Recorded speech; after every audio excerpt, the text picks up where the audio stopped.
Hi there, grade fives. Today I'm going to read you chapter 1 from Judy Blume's book called Blubber. Chapter 1. It's very foolish to laugh if you don't know what's funny in the first place. My best friend, Tracy Wu, says I'm really tough on people. She says she wonders sometimes how I can like her. But we both know that's a big joke. Tracy's the best friend I'll ever have. I just wish we were in the same fifth grade class. My teacher is Mrs. Minish. I'm not crazy about her. She hardly ever opens the windows in our room because she's afraid of getting a stiff neck. I never heard anything so dumb. Some days our room gets hot and stuffy and smells like this afternoon. We'd been listening to individual reports on the mammal for almost an hour. Donna Davidson was standing at the front of the room reading hers. It was on the horse. Donna has this thing about horses. I tried hard not to fall asleep, but it wasn't easy. For a while, I watched Michael and Irwin as they passed a National Geographic back and forth. It was open to a full page of naked people. Wendy and Caroline played tic-tac-toe behind Wendy's notebook. Wendy won 3 games in a row. I wasn't surprised. Wendy is a very clever person. Besides being class president, she is also group science leader, recess captain, and head of the Goldfish Committee. Did Mrs. Minish notice anything that was going on, or was she just concentrating on Donna's boring report? I couldn't tell from looking at her. She had a kind of half smile on her face, and sometimes she kept her eyes closed longer than a blink. To make the time go faster, I thought about Halloween. It's just 2 days away. I love to dress up and go trick-or-treating, but I'm definitely not going to be a dumb old witch again this year. Donna will probably be a horse. She dresses up like one every Halloween. Last year, she said when she grows up, she's going to marry a horse. She has him all picked out and everything. His name is San Salvador. Most of the time, I think Donna smells like a horse, but I wouldn't tell her that because she might think it's a compliment. I yawned and wiggled around in my chair. In closing, Donna said, I would like you to remember that even though some people say horses are stupid, that is a big lie. I personally happen to know some very smart horses, and that's the end of my report. The whole class clapped, not because Donna's report was great, but because it was finally over. Mrs. Minish opened her eyes and said, Very nice, Donna. Earlier, when I had finished my report on the lion, Mrs. Minish said the same thing to me. Very nice, Jill. Just like that. Now I couldn't be really sure if she meant it. My report wasn't as dull as Donna's, but it wasn't as long either. Maybe the longer you talk, the better grade you get. That wouldn't be fair, though. Either way, I'm glad Mrs. Minish calls on us alphabetically and that my last name is Brenner. I come right after Bruce Bonaventura. Mrs. Minish cleared her throat. Linda Fisher will give the last report for today, she said. We'll hear 5 more tomorrow, and by the middle of next week, everyone will have had a turn. I didn't think I'd be able to live through another report. Are you ready, Linda? Mrs. Minish asked. Yes, Linda said as she walked to the front of the room. My report is on the whale. Caroline and Wendy started another game of tic-tac-toe while Bruce went to work on his nose. He had a very interesting way of picking it. First, he works one nostril and then the other, and whatever he gets out, he sticks on a piece of yellow paper inside his desk.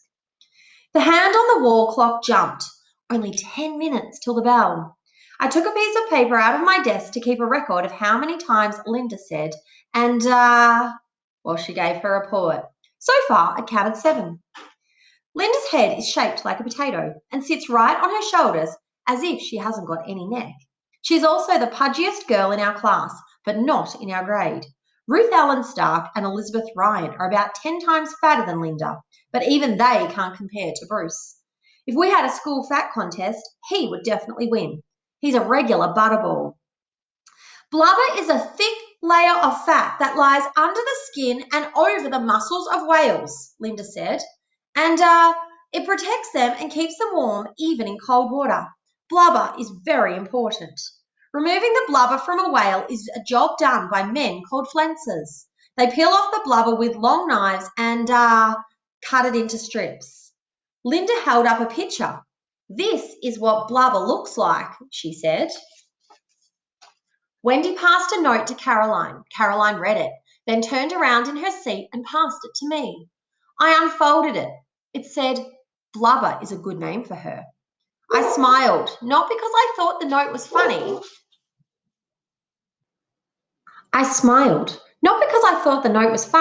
But because Wendy was watching me.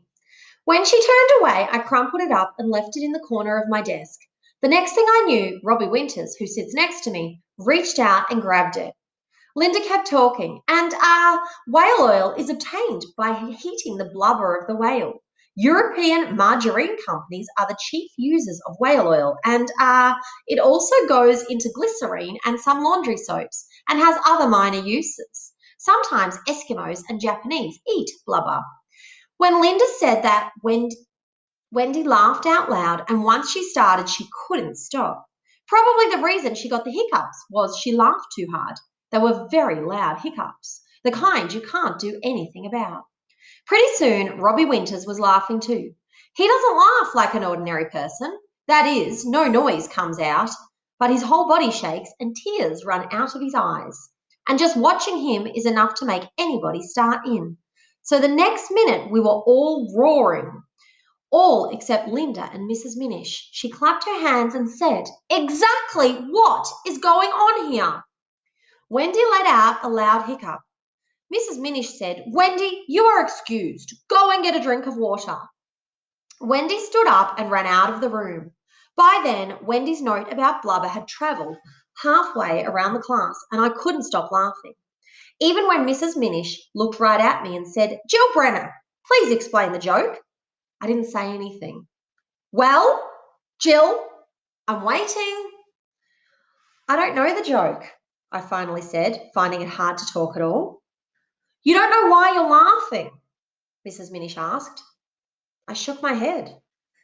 "It's very foolish to laugh if you don't know what's funny in the first place." I nodded. "If you can't control yourself, you can march straight to Mr. Nichols' office and explain the situation to him." I nodded again. "I'm waiting for your answer, Jill." "I forgot the question, Mrs. Minish." "The question is, can you control yourself?"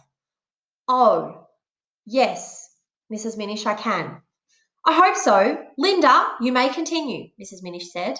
"I'm done," Linda told her. "Well, that was a very nice report." The bell rang. We then pushed our chairs back and ran for the row of lockers behind our desks. Mrs. Minish had to dismiss us at exactly 2:35. Otherwise, we'd miss our buses. It's very important to get on the right one. On the first day of school, my brother Kenny got on the wrong bus and wound up all the way across town.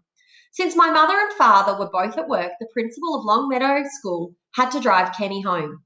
I would never make such a mistake. My bus is H4. That means Hillside School, route number 4. I'm glad Kenny doesn't go to my school. Next year he will, but right now he's just in 4th grade and only 5th and 6th graders go to Hillside. When I got on the bus, Tracy was saving me a seat. Caroline and Wendy found 2 seats across from us. Before this year, I'd never been in either one of their classes, but this is my second time with Linda Fisher, and I've been with Donna, Bruce, and Robbie since kindergarten. "We had the best afternoon," Tracy said. "Mr. Vandenberg invented this game to help us get our multiplication facts straight away, and I was 48, and every time he called out 6 times 8 or 4 times 12, I had to jump out and yell, 'Here!' It was so much fun." "You're lucky to be in his class," I said. "I wish he'd give Mrs. Minish some ideas." "She's the wrong type." "You're telling me." As Linda climbed onto the bus, Wendy shouted, "Here comes Blubber!" And a bunch of kids called out, "Hi, Blubber." Our bus pulled out of the driveway, and as soon as we turned the corner and got going, Robbie Winters sailed a paper plane down the aisle. It landed on my head. "Pass it here, Jill," Wendy called. When I did, she whipped out a magic marker and wrote, "I'm Blubber, come fly with me," on the wing. Then she stood up and aimed the plane at Linda. The group of girls who always sit in the last row of seats started singing to the tune of Beautiful Dreamer. "Blubbery blubber, blub, blub, blub, blub, blub." At the same time, the aeroplane landed on two sixth grade boys who ripped it up and made spitballs.